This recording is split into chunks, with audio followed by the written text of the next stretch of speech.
Assalamualaikum rakan, welcome back to my channel. Hari ini kita akan membahas tentang ikan nun yang menelan Nabi Yunus masih hidup hingga sekarang. Benarkah? Mari simak penjelasan lengkapnya. Spekulasi tentang masih hidupnya ikan tersebut muncul lantaran firman Allah dalam surat As-Safaat ayat 145. Dari banyak kisah dan sejarah kehidupan para nabi yang diceritakan dalam Al-Quran, salah satu yang begitu melekat dalam ingatan adalah tentang Nabi Yunus alaihi salam.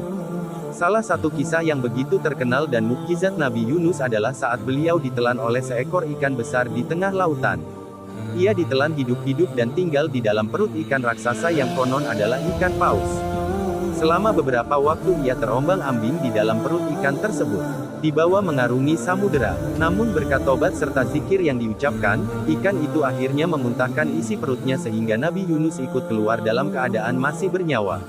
Ikan ini kemudian kembali ke lautan dan meninggalkan Nabi Yunus sendirian. Cerita antara keduanya memang hanya sampai di situ saja.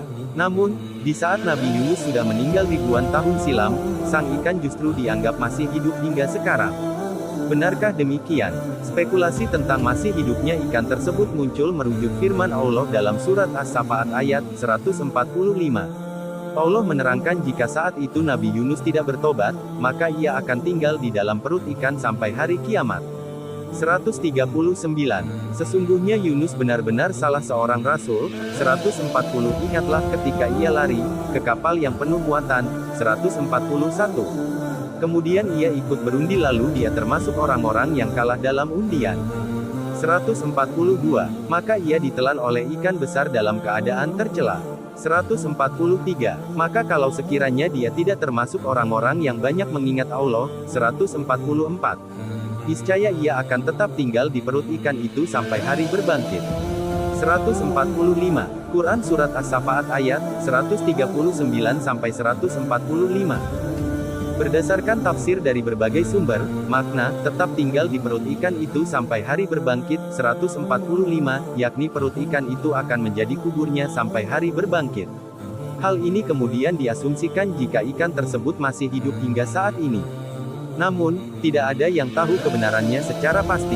Allah Subhanahu wa Ta'ala mengatakan jika Nabi Yunus tidak bertaubat, maka akan tinggal di perut ikan hingga hari kiamat. Namun pada kenyataannya, Nabi Yunus saat itu sudah bertaubat kepada Allah dan diampuni. Sehingga ada kemungkinan jika ikan tersebut juga mati. Rasulullah Shallallahu Alaihi Wasallam juga tidak menjelaskan tentang bagaimana kehidupan ikan tersebut setelah memuntahkan Nabi Yunus. Wallahu a'lam, dan Allah lebih tahu atau maha tahu. Ikan yang mirip dengan paus ini juga dijuluki dengan ikan nun. Ia melahap Nabi Yunus alaihissalam ketika meninggalkan kaumnya yang melakukan pembangkangan. Dengan kemarahannya Nabi Yunus memilih pergi dengan menggunakan kapal meninggalkan penduduk Ninawa, di daerah Mosul, Irak. Cerita ini dikisahkan Allah Subhanahu wa Ta'ala dalam Al-Quran. Ketika dia pergi dalam keadaan marah. Al-Anbiya, 87. Ternyata sepeninggal Nabi Yunus alaihissalam penduduk Ninawa diperlihatkan oleh Allah Subhanahu wa Ta'ala akan bencana besar yang akan menimpa mereka. Sehingga di tengah ketakutan itu mereka bertaubat kepada Allah. Kemudian, Allah mengampuni penduduk yang awalnya menyembah berhala tersebut. Namun, Nabi Yunus tidak mengetahui kejadian itu. Ia memilih pergi dan meninggalkan penduduk Ninawa dalam kondisi penuh amarah. Ia menaiki kapal yang begitu penuh dengan muatan. Pada awalnya, kapal berlayar dengan tenangnya. Namun kondisi ini tiba-tiba berubah. Angin kencang menerpa, langit pun hitam gelap dengan awannya. Badai terjadi, kapal yang ditumpangi Nabi Yunus alaihissalam terombang-ambing dan akan tenggelam. Awak kapal pun panik, mereka kemudian membuang seluruh muatan yang ada di dalamnya. Dengan harapan, kapal tidak tenggelam jika muatan berkurang. Sayang, cara ini tidak membantu. Kemudian, diusulkanlah agar dibuat undian untuk mengurangi manusia yang ada di dalamnya. Dalam undian tersebut, siapapun yang keluar namanya harus dibuang ke laut. Ternyata, Nabi Yunus alaihissalam termasuk orang-orang yang kalah dalam undian tersebut. Awalnya penumpang lain tidak menyetujui Nabi Yunus yang dibuang dari kapal. Namun setelah 3 kali undian, ternyata Nabi Yunus tetap saja kalah. Lalu dia termasuk orang-orang yang kalah. As-Safaat, 141. Lalu, dilemparlah Nabi Yunus alaihi salam dan kemudian dilahap oleh seekor ikan besar mirip paus. Dengan perintah Allah ikan tersebut melahap Nabi Yunus tanpa merobek bagian dari tubuh kekasih Allah tersebut. Sang Nabi pun tinggal di dalam tubuh ikan beberapa waktu dan menyusuri lautan bersama ikan besar tersebut. Nabi Yunus alaihi salam sangat terkejut karena mendapati dirinya dalam perut sebuah ikan. Para ulama berselisih tentang berapa lama Nabi Yunus tinggal di dalam perut ikan. Menurut Qatadah, 3 hari. Menurut Abu Ja'far As-Shadiq, 7 hari, sedangkan menurut Abu Malik, 40 hari. Mujahid berkata dari Asis Syabi, ia ditelan di waktu duha dan dimuntahkan di waktu sore. Dalam keadaan itulah Nabi Yunus alaihi salam bertobat. Beliau mengucap banyak kalimat tasbih kepada Allah Subhanahu wa Ta'ala.